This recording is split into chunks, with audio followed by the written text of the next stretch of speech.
We find ourselves in relatively interesting waters where, for the first time, the winning team in the finals for a game, at least this year, scored over 110 points.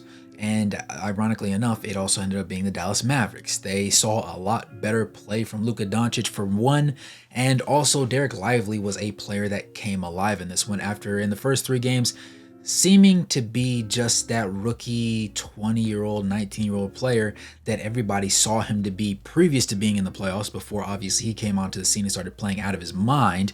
And he finally returned to that form in a game that they really needed him to, because nobody wants to get swept in the finals, especially after finally making the finals.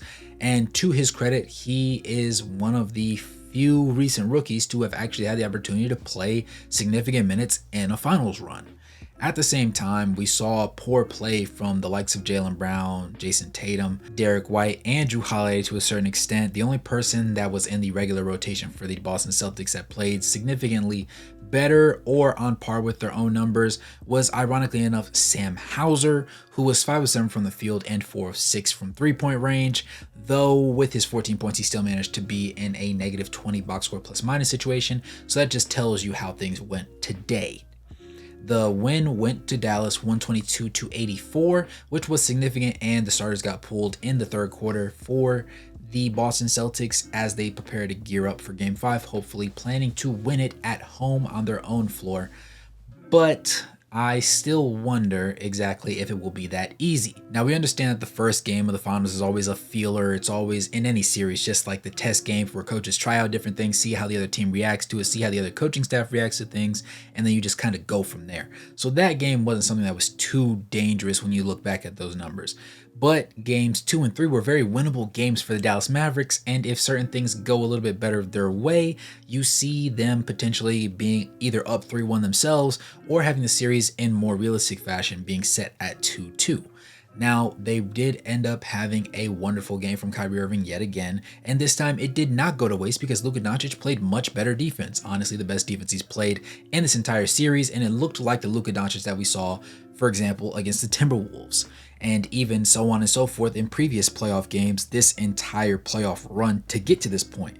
And that was the biggest thing that a lot of people were criticizing him for. He was complaining too much to the refs, and honestly, he just looked like he didn't want to play actual defense. And it's one thing if you're going to struggle or you're going to be mediocre, because when you can consistently put together 30-point performances with borderline triple-double numbers with rebounds and assists and be not as turnover prone as most people will tend to be, you can kind of get a little bit of leeway on defense. But when you go from being a pretty solid plus defender to being absolutely garbage and getting blown by almost every single possession or offering no resistance on drives, it's kind of hard to defend you. And that's why there were a lot of analysts that actually started to go after him. Now, Kyrie hasn't been nearly as good as we hoped he would be defensively, but we knew that was going to be a challenge for him because he doesn't really match up size-wise with anybody except for Jrue Holiday for a certain standpoint, because Derek White's taller than him and longer than him. Obviously, they've had a lot more actions where Al Horford will go out to the wing instead of to the corner, which draws the big out, which usually is Gafford or Lively. But instead, they're sticking Gafford or Lively down in the corner so they can run a little bit of a one-man zone situation, which leaves Kyrie to be the man on Al Horford. Obviously, not ideal, but it does end up serving the purpose as well as it possibly could. And for the most part, he's been holding his own, particularly in this game. He did a significantly better job. The shots that usually were going for the Boston Celtics were not there for them.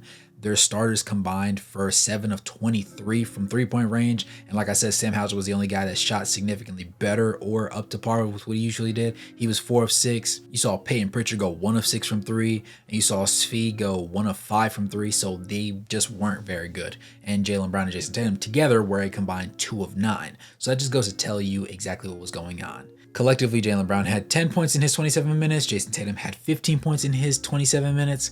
Things just weren't really falling for them, and understandably so, they decided, you know what, we'll just go ahead and try again the next game.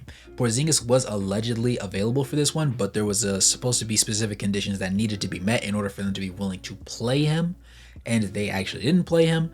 Now, the game got really out of hand, particularly in the first quarter when the lead started going, and then it continued to funnel into the second quarter and into halftime. Things were getting really ugly. Third quarter comes out. Dallas just keeps hammering on the pressure, and it got to the point where there was nothing that Boston could really do, and so they just decided to go and take their guys off the floor and let the bench just get a little bit of a burn.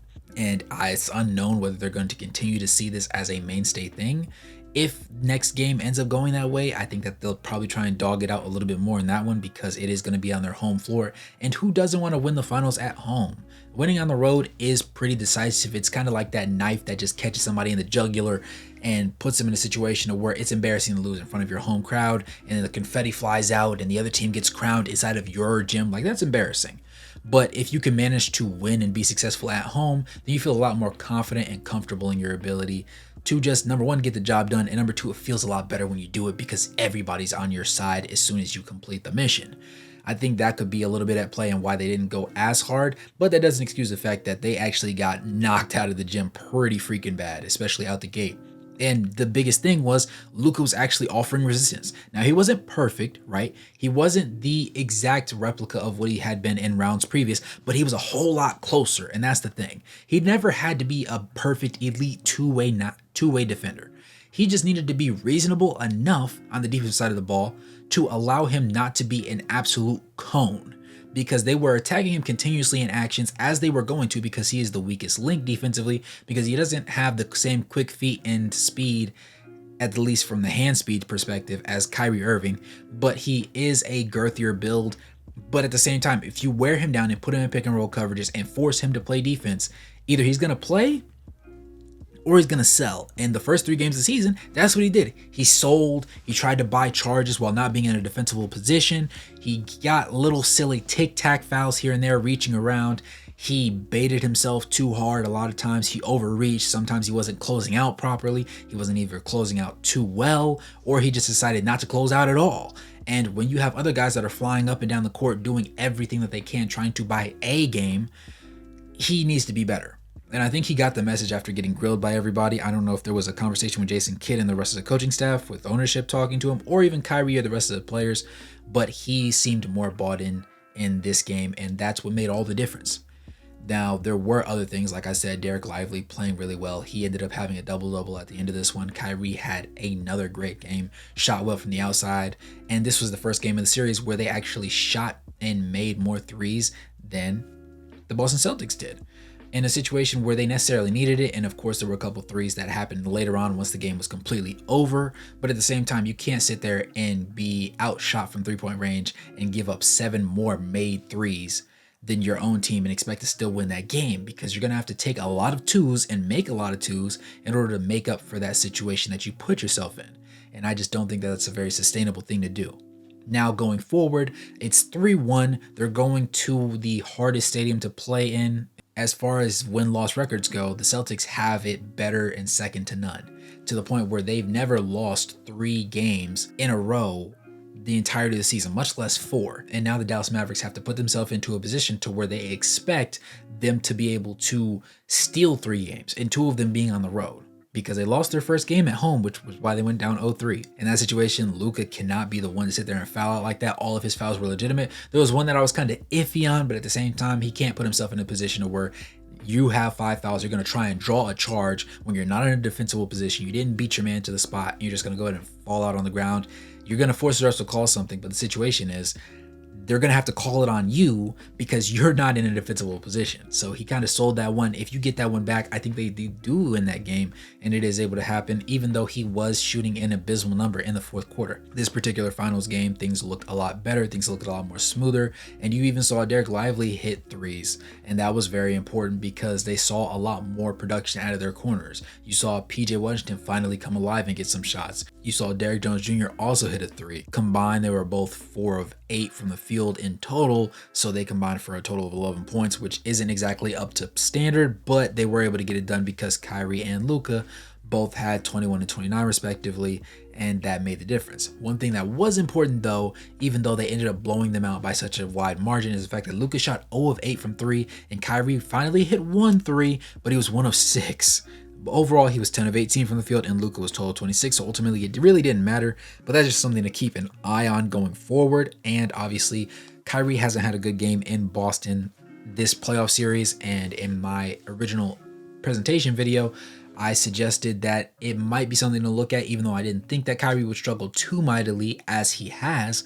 I was wondering if there might be a little bit of something, a little bit of chirping in his ear that might just affect his game just a little bit. And obviously, facing off against the best defensive team remaining in the playoffs after having to just gone through the Minnesota Timberwolves doesn't do you any favors, and he has to face the likes of Drew Holiday and switches. He's the best matchup he's going to get is who? Derek White? That's terrible. Jayson Tatum? That's not also good. Jaylen Brown? Even worse. So there's no person that you prefer him to be on unless you can get a switch onto Al Horford, and they've been doing really good at denying that as the Boston Celtics. Now, as I said before, Derek Lively hit the three that he did take, which looked really smooth. It looked like it was a planned play, and he looked like he loved that release. He did end up going 4 or 5 from the field. He had 12 rebounds, 11 points. He was having 7 offensive rebounds, which was really big for them, and that made all the difference in my eyes, to say the least. They also had a couple more made threes from the corners. As a team, they were 15 of 37, which works out to 40.5%, which is big to look at, and 5 of those came from Tim Hardaway. The man was 5 of 7 from the field. He had a total of 15 points, and after last game, being subbed in for Luka after Luka fouled out and just being absolutely hot dog water, this was a very refreshing game from him. Not saying that we're going to see this next game, but that was what we needed, especially when you have a situation where both your point guard and your shooting guard, Luka and Kyrie, have to have amazing games for you to be able to win. If you can get even mediocre production out of your bench, you're going to be in a lot better waters than they have been in the past, because previously their bench and the rest of their role players on the team have been mud and not the good kind. So you want to be able to put yourself into the position to have a chance at winning a game. And after holding them to 105 and 107 in the previous 2 games, those were winnable games against a team that's really efficient on offense, as the Boston Celtics are. Being able to put them into that position and have them struggle like that, if you could call it that, is something that's to be a little bit refreshing. And considering the fact that they also only scored 84 points, admittedly they put in the bench for the 4th quarter entirely and part of the 3rd, it still counts in my eyes. And if Tim Hardaway Jr. can maintain this level of efficiency, even though he's been kind of a coin flip this entire series and finally had a game, I wonder if he can build off of this and make things a little bit better. With all that in mind, though, what are you guys' thoughts on this most recent game? Do you think that they can stretch it out to a game 6? Because honestly, we can't talk about the Dallas Mavericks even winning this series until it gets pushed out of Boston and sent back to Dallas for a game 6, because then you're talking about winning that game and going on the road to win a game 7 and making this series genuinely entertaining. Yes, this was a good game for the Dallas Mavericks, but it was a blowout, so we didn't really enjoy the entire spirit of it beyond probably halftime. So I just want to know, what do you guys think about the finals so far? Has it been entertaining? Do you have a preferred team that you would have rather seen in here? Because even though it's finally heating up, it's not exactly the most ideal yet. Do you think that Luka can maintain this level of play on the defensive side of the ball enough to allow his team to stay in games and win games? And do you think that any of the role players are due for a coming out party? With that being said, go ahead and smash that like button, subscribe, turn on post notifications, and become a member of the channel to help support the content. It's your boy Wraith Hoops. Good morning, good evening, and good night. And I'll catch you guys in the next one. Peace.